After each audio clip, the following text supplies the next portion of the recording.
Times are hard, no doubt about it. The word recession making headlines. We're all worried about inflation. We feel the pain at the pump and our grocery bills. The topic of money can be stressful, but our next guest is going to help us unpack our personal relationship with money and help us feel good about what we buy while still saving more. Rachel Cruze is the author of Know Yourself, Know Your Money, and joins us now. Fantastic to see you.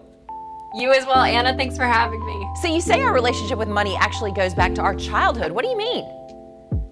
Yes, so your home growing up really was your classroom in life. It's where you learned all your lessons, some that you take with you into adulthood, some you left there and was like, I'm gonna do something different. And that includes money. You really learned how money works in your household growing up. So going back to say, hey, how did my parents handle money? What was the emotion around money? What was the status of money in our household?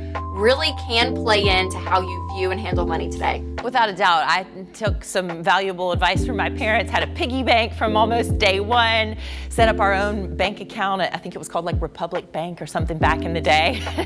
I'm aging myself, this was in like 1990 or something like that, when some of our viewers are probably born in the 90s. But you have come up with a term called money classroom. And I'm wondering where I fit in, our viewers are wondering where they fit in. What does the term money classroom mean and why does it matter for our finances?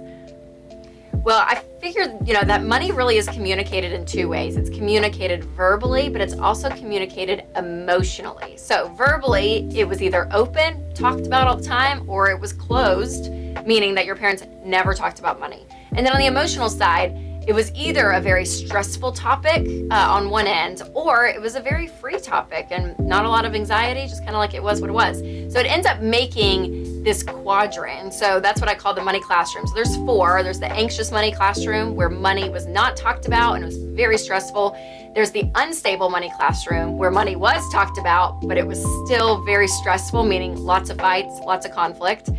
There's the unaware money classroom where money was not stressful, but it wasn't talked about. And then the last classroom, that fourth one, really is the healthiest, and that is really the secure money classroom where money is being talked about and communicated in the household, but there's also not a lot of stress around it. So there's control around money. And so really, taking people through their own childhood experiences and their own money classroom, but also their current life and their current circumstances and where they are today. So it's just helpful to pinpoint, hey, this is where I came from. And maybe it's why I handle money the way I do today. And what about that fear that a lot of people do have about money? Maybe it does go back to their childhood and the money classroom that they're sitting in.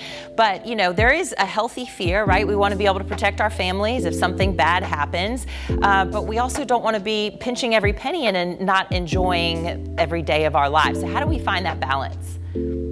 Yeah, with that, you can do something tactical like the budget to give you permission to spend, where you have control over your spending, so you feel the freedom, whether you're at the grocery store or you're shopping online, that hey, here's my boundaries and here's my limit. But you made a great point, and Dr. Chip Dodd says this all the time, which I love, is that fear can be a gift. Fear is just your body telling you that you are in need of something. And so if you are fearful because you're living paycheck to paycheck and the pandemic, really skyrocketed that fear of, if I lose my job, can I pay my bills? You don't want that fear to be your only motivator, but it could be the jump start to say, hey, maybe I need to change the way I've been handling my money so I can get myself in a more secure place. So if or when something does happen in life, it doesn't completely take us out. Yeah, so just squirrel away a little bit at a time where you can. Rachel Cruze, thank you so much. You made us a lot smarter about money today and helping us kind of unpack where all these emotions come from. So thanks so much for joining me on your day, and I hope you have a great day. Thanks, Anna.